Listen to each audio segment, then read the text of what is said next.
મૃત્યુની શરૂઆત પગથી થાય છે. 60 વર્ષથી ઉપરના લોકો માટે ખૂબ જ અગત્યની માહિતી. નમસ્કાર મિત્રો, અમારી ચેનલમાં આપનું હાર્દિક સ્વાગત છે. આજે આપણે એક અત્યંત મહત્વપૂર્ણ વિષય પર ચર્ચા કરવા જઈ રહ્યા છીએ, જે આપણા વડીલો એટલે કે તમારા માતા પિતા, દાદા દાદી અથવા 60 વર્ષથી ઉપરના કોઈપણ વ્યક્તિના જીવનની ગુણવત્તા સુધારવામાં મદદરૂપ થઈ શકે છે. આજે આપણે વાત કરીશું પગના ખેંચાણ એટલે કે લેગ ક્રમ્પ વિશે, જેને સામાન્ય રીતે અવગણવામાં આવે છે, પરંતુ તે દૈનિક જીવનમાં મોટી અગવડ ઊભી કરી શકે છે. ઘણીવાર રાત્રે કે ચાલતી વખતે થતું આ ખેંચાણ તમારી ઊંઘને ખલેલ પહોંચાડી શકે છે અને દિવસભરની શાંતિ બગાડી શકે છે. શું તમે ક્યારેય રાત્રે ગાઢ ઊંઘમાં હોય અને અચાનક પગની પીંડી કે પગના તળિયામાં એટલો તીવ્ર દુખાવો થાય કે તમે ઝટકાભેર ઊભા થઈ જાઓ છો? અથવા તમારા વડીલોએ તમને વારંવાર કહ્યું હોય કે બેટા, રાત્રે પગમાં બહુ દુખે છે, ખેંચાણ આવે છે અને ઊંઘ નથી આવતી? જો આવા અનુભવો તમારા કે તમારા પરિવારના સભ્યો સાથે થયા છે, તો આ વિડીયો તમારા માટે ખૂબ જ મહત્વનો છે.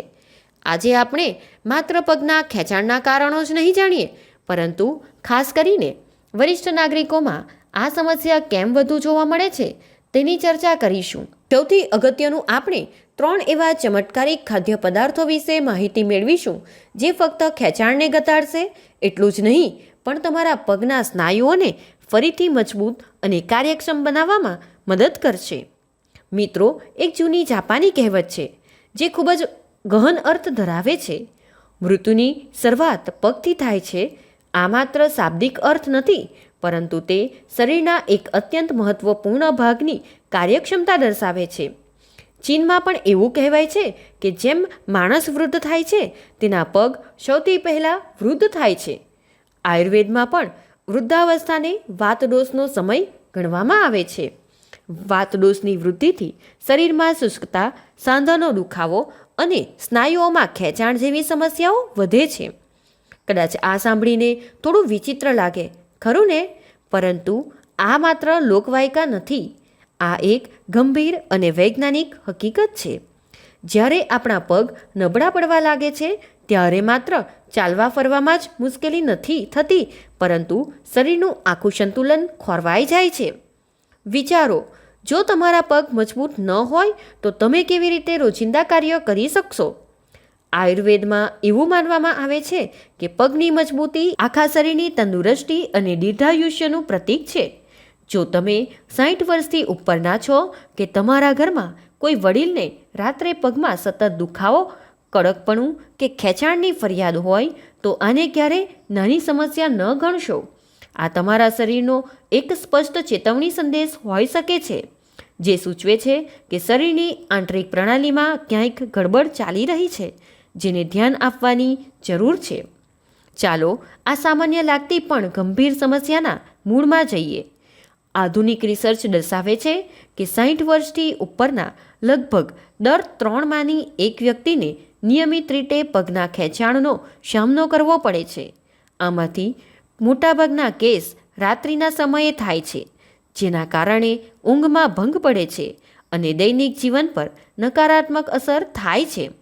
આ ખેંચાણ 1 મિનિટથી લઈને 10 થી 15 મિનિટ સુધી પણ રહી શકે છે, અને આ દરમિયાન દુખાવો એટલો તીવ્ર હોય કે ઊંઘ ઉડી જાય છે અને વ્યક્તિ બેચેન થઈ જાય છે. હવે ચાલો આ સમસ્યા થવાના મુખ્ય કારણોને સમજીએ. નંબર 1, શરીરમાં ખનિજોનું અસંતુલન. શરીરમાં પોટેશિયમ, કેલ્શિયમ અને મેગ્નેશિયમ જેવા મહત્વપૂર્ણ ખનિજોની ઉણપ ખેંચાણનું એક મુખ્ય કારણ છે. આ ખનિજો સ્નાયુઓના સંકોચન અને આરામની પ્રક્રિયામાં મહત્વપૂર્ણ ભૂમિકા ભજવે છે. તેમની ઉણપથી સ્નાયુઓ અસામાન્ય રીતે સંકોચાઈ શકે છે, જેનાથી ખેંચાણ થાય છે. ખાસ કરીને ઉનાળામાં પરસેવા દ્વારા આ ખનિજોનો ઘટાડો વધુ થાય છે. નંબર 2, રક્ત પરિભ્રમણની સમસ્યા. ઉંમર વધવાની સાથે શરીરની ધમનીઓ કુદરતી રીતે સાંકડી અને કડક થવા લાગે છે. આ સ્થિતિને એથેરોસ્ક્લેરોસિસ કહેવાય છે. જ્યારે પગના સ્નાયુઓ સુધી પૂરતો ઓક્સિજન અને અન્ય પોષક તત્વો પહોંચતા નથી ત્યારે સ્નાયુઓમાં ખેંચાણ અને દુખાવો થઈ શકે છે. લાંબા સમય સુધી બેસી રહેવાથી અથવા ઓછી શારીરિક પ્રવૃત્તિથી પણ રક્ત પરિભ્રમણ નબળું પડે છે. નંબર 3, ચેતાની નબળાઈ. ડાયાબિટીસ એટલે કે મધુપ્રમેહ અથવા અન્ય ન્યુરોલોજિકલ રોગોને કારણે ચેતાઓ નબળા પડી શકે છે. ચેતાઓ સ્નાયુઓને સંકેતો મોકલે છે. જો આ સંકેતો યોગ્ય રીતે ન પહોંચે અથવા ચેતાઓમાં કોઈ ક્ષતિ થતી હોય તો સ્નાયુઓમાં અનૈચ્છિક સંકોચન અને ખેંચાણ વધુ જોવા મળે છે. નંબર 4, દવાઓની આડઅસર. કેટલીક દવાઓ ખાસ કરીને જેનો ઉપયોગ લાંબા સમય સુધી થાય છે તે પગના ખેંચાણનું કારણ બની શકે છે. ઉદાહરણ તરીકે બ્લડ પ્રેશરને નિયંત્રિત કરતી કેટલીક દવાઓ, કોલેસ્ટ્રોલ ઘટાડતી દવાઓ અને પેશાબ લાવવાની દવાઓ જેને કારણે શરીરમાંથી ખનિજોનો નિકાલ થાય છે, ખેંચાણનું જોખમ વધારી શકે છે. જો તમે આવી કોઈ દવા લેતા હોય અને ખેંચાણ અનુભવતા હોય તો તમારા ડૉક્ટર સાથે આ અંગે ચર્ચા કરવી જરૂરી છે. નંબર 5, ગંભીર રોગોનો સંકેત. ક્યારેક પગનું ખેંચાણી પેરિફેરલ આર્ટરી ડિસીઝ એટલે કે PAD જેવી ગંભીર અંતર્ગત સ્વાસ્થ્ય સમસ્યાનો સંકેત હોઈ શકે છે. PADમાં પગની ધમનીઓ સાંકડી થવાથી પગમાં રક્ત પ્રવાહ અત્યંત ખરાબ થઈ જાય છે. આ રોગ અત્યંત જોખમી છે કારણ કે રિસર્ચ દર્શાવે છે કે PADના દર્દીઓમાંથી 15થી 30% લોકો હૃદયરોગના કારણે જીવ ગુમાવે છે.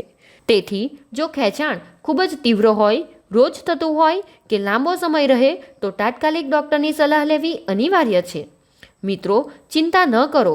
આ સમસ્યાને ઘરે જ નિયંત્રિત કરવા માટે કેટલાક સરળ અને અત્યંત અસરકારક ઉપાયો છે. આ ટિપ્સને તમે આજથી જ તમારા દૈનિક રૂટીનમાં સામેલ કરી શકો છો અને નોંધપાત્ર સુધારો અનુભવી શકો છો. નંબર 1, રાત્રે હળવું સ્ટ્રેચિંગ. સૂતા પહેલાં 5 થી 10 મિનિટ પગની પીંડી અને જાંઘના સ્નાયુઓનું હળવું સ્ટ્રેચિંગ કરો.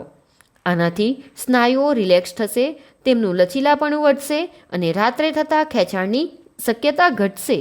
તમે દિવાલ સામે ઊભા રહીને અથવા ટુવાલનો ઉપયોગ કરીને પણ સ્ટ્રેચિંગ કરી શકો છો. નંબર 2, ગરમ તેલની માલિશ. તલનું તેલ, ઓલિવ ઓઇલ કે દેશી ઘીને હળવું ગરમ કરીને પગ પર માલિશ કરો. આ માલિશ રક્ત પ્રવાહને સુધારશે, સ્નાયુઓને આરામ આપશે અને તેમને પોષણ પૂરું પાડશે. આયુર્વેદમાં નિયમિત અભયંગ એટલે કે માલિશને વાતદોષ ઘટાડવાનો ઉત્તમ ઉપાય માનવામાં આવે છે. નંબર 3, થોડું થોડું ચાલવાની આદત. દિવસ દરમિયાન લાંબા સમય સુધી એક જ જગ્યાએ બેસવાનું ટાળો. દર 1-2 કલાકે 5 થી 10 મિનિટ ધીમી ચાલ લો. આનાથી પગના રક્ત પરિભ્રમણ સક્રિય રહેશે અને સ્નાયુઓમાં જડતા નહીં આવે જે ખેંચાણનું કારણ બની શકે છે. નંબર 4, પૂરતું પાણી પીઓ. ડિહાઇડ્રેશન એ પગના ખેંચાણનું એક મોટું અને અવગણવામાં આવતું કારણ છે. દિવસભર પૂરતું પાણી એટલે કે લગભગ 8 થી 10 ગ્લાસ પીતા રહો. ખાસ કરીને ગરમ વાતાવરણમાં કે શારીરિક પ્રવૃત્તિ કર્યા પછી પાણી શરીરમાં ખનિજોનું સંતુલન જાળવવામાં મદદ કરે છે. નંબર 5, દવાઓની તપાસ અને ડૉક્ટરની સલાહ.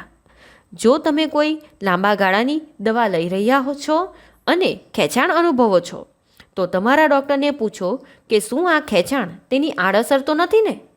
ડૉક્ટર દવા બદલવાનો અથવા ડોઝને એડજસ્ટ કરવાનો વિકલ્પ સૂચવી શકે છે. યાદ રાખો, તમારા ડૉક્ટરની સલાહ લીધા વિના ક્યારેય કોઈ દવા બંધ ન કરો કે બદલશો નહીં. મિત્રો, હવે આવીએ આ વિડીયોના સૌથી રસપ્રદ અને ફાયદાકારક ભાગ પર.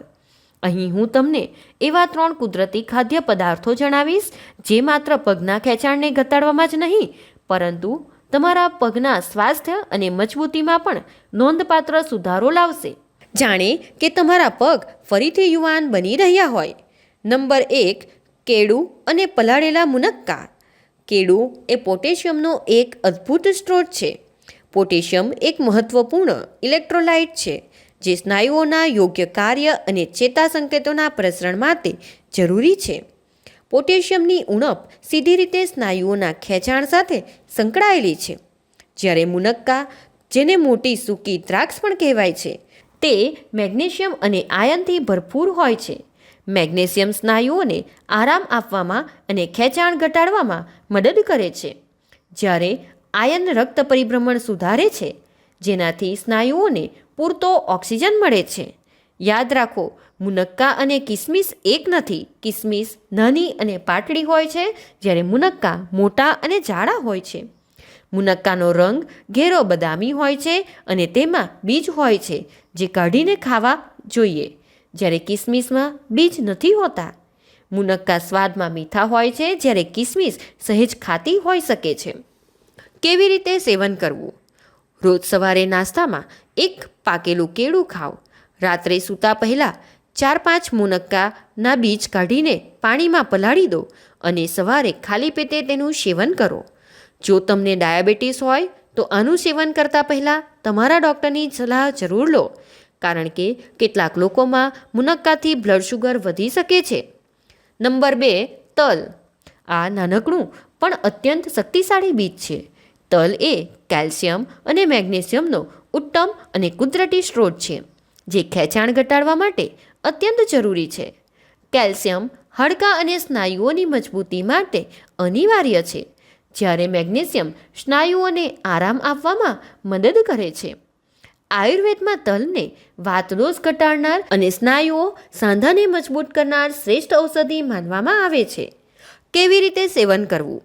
1-2 ચમચી સફેદ અથવા કાળા તલને હળવા શેકીને તમારા દૈનિક આહારમાં સામેલ કરો. તમે તેને દૂધમાં ઉમેરી શકો છો, ચટણી બનાવી શકો છો, સલાડ પર ભભરાવી શકો છો અથવા રોટલીના લોટમાં ભેળવીને સેવન કરી શકો છો. તલની તાસીર ગરમ હોય છે, તેથી ઋતુ પ્રમાણે તેનું સેવન કરવું જોઈએ. નંબર 3, હળદરવાળું દૂધ, ગોલ્ડન મિલ્ક. આ એક પારંપરિક અને જાદુઈ આયુર્વેદિક પીણું છે. રાત્રે સૂતા પહેલાં 1 ગ્લાસ ગરમ દૂધમાં 1 ચપટી શુદ્ધ હળદર પાવડર અને થોડું કાળું મરીનો પાવડર નાખીને પીવો.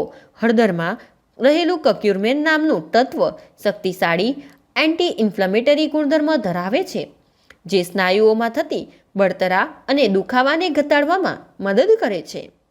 દૂધમાં રહેલું કેલ્શિયમ સ્નાયુઓ અને હાડકાંને મજબૂત બનાવે છે. કાળું મરી હળદરમાં રહેલા કર્ક્યુમિનના શોષણને ઘણું વધારી દે છે. આ પીણું ખેંચાણ ઘટાડવાની સાથે સારી અને ગાઢ ઊંઘ પણ લાવે છે, જે શરીરને આરામ આપવા અને પુનઃસ્થાપિત કરવા માટે અત્યંત જરૂરી છે. મિત્રો, આ 3 ખાદ્ય પદાર્થોને તમારા રોજના આહારમાં વિવેકપૂર્ણ સામેલ કરો અને સાથે ઉપર જણાવેલી સરળ પણ અસરકારક ટિપ્સનું નિયમિતપણે પાલન કરો. આ નાના ફેરફારો તમારા પગની તાકાત પાછી લાવશે અને ખેંચાણની સમસ્યાને ઘણી હદે ઘટાડશે, જેનાથી તમારા વડીલોનું જીવન ઘણું આરામદાયક અને સક્રિય બનશે. જો તમારા મમ્મી પપ્પા કે દાદા દાદીને આ સમસ્યા હોય તો આ વિગતવાર માહિતી તેમની સાથે જરૂર શેર કરો. તેમના જીવનમાં થોડો આરામ અને ખુશી લાવવાનો આ એક નાનકડો પણ અગત્યનો પ્રયાસ હોઈ શકે છે. તો મિત્રો, આજના વિડીયોમાં બસ આટલું જ. મિત્રો, જો તમને આજનો વિડીયો ગમ્યો હોય તો વિડીયોને લાઇક કરો, શેર કરો અને જો તમે અમારી ચેનલ પર નવા હોવ તો ચેનલને સબસ્ક્રાઈબ કરો. આભાર. જય શ્રી કૃષ્ણ. રાધે રાધે.